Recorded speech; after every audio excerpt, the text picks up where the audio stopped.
Hello दोस्तों, नमस्ते, प्रणाम। कुसुम मिश्रा अवधि में आप सबका स्वागत है। आशा करी थे कि आप सब अच्छे हुए, स्वस्थ हुए, मस्त हुए। अपने आप सबके जीवन मंगल में कामना करी थे। राधा रानी के और कृष्ण भगवान की कृपा हमेशा बनी रहे।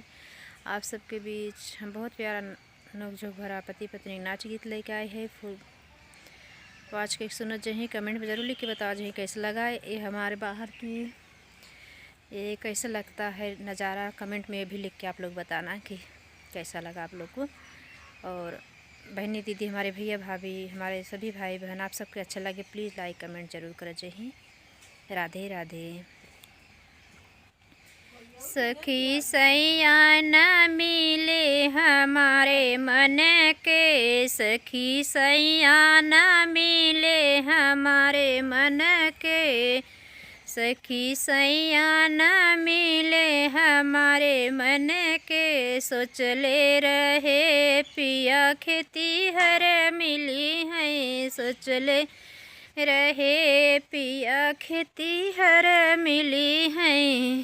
सखी भोजन बनौबै रंग रंग के, सखी भोजन बनौबै रंग रंग के। सखी सैया न मिले हमारे मन के, सखी सैया न मिले हमारे मन के। सोचले रहे पिया मिली है दरजिया, सोचले रहे पिया मिली है दरजिया।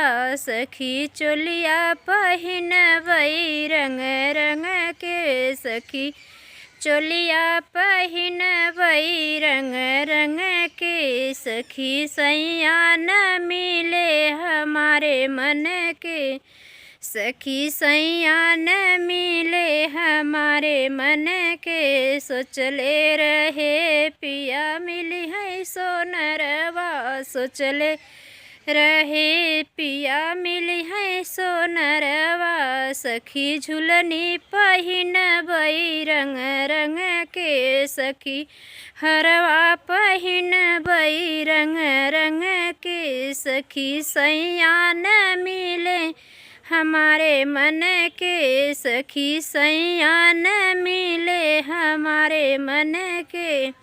सोचले रहे सखी मिली है बजजवा, सोचले रहे सखी मिली है बजजवा। सखी सड़िया पहिनबै रंग रंग के, सखी चुनरी पहिनबै रंग रंग के। सखी सड़िया पहिनबै रंग रंग के। सखी सैया न मिले हमारे मन के, सखी सैया न मिले हमारे मन के। सोचले रहे सखी मिले सैया मिली परदेसिया, सोचले रहे सखी सैया मिली परदेसिया। सखी घूमित विदेशवा अपने मन के, सखी घूमित परदेशवा अपने मन के। सखी घूमित बहरवा अपने मन के, सखी सैया न मिले हमारे मन के, सखी सैया न मिले हमारे मन के। धन्यवाद। राधे राधे।